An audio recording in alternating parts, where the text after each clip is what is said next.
This is a tricky passage, but as always, let's look at the answer choices and let them tell us what to care about. So Steffens proposes which of the following solutions to the problems he describes. So that keyword solution is going to help us find the right lines. And sure enough, at the beginning of this passage, it does talk about hope, and it talks about all we have to do is establish a steady demand for good government. So it's clearly the case that he's giving a solution here. So what kind of solution? Well, voters should only elect third-party candidates. That word only scares me, even if I had never read the passage. But more importantly, he doesn't talk about third-party candidates in any of this, so that can't be the answer.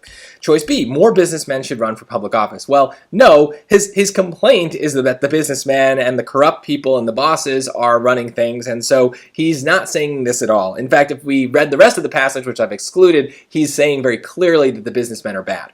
So he's not talking about them here. Doesn't work. Choice C, representatives should pass laws that make corruption illegal. Well, that's probably true, but that's actually not what he says. He doesn't talk about them passing any laws here. He's talking about what the voters should do, what we, the people, should do. And he says that we should use the laws of economics to set the political agenda. Well, where does he say that? Because laws of economics is a very specific phrase. I'd want to find evidence of that. Well, in that same place I was highlighting, we talk about demand, we talk about supply any demand, we talk about commercialism in our politics. So he's basically saying, well, if they're going to play politics and business at the same time, we need to act the same way, and that is why this is the right choice. All we have to do is match the ideas. We don't need to necessarily understand every complexity of them, so use the answer choices to filter through the passage better by looking for the words that they want us to use to match the lines. That's how you should do it, even if you don't understand the passage.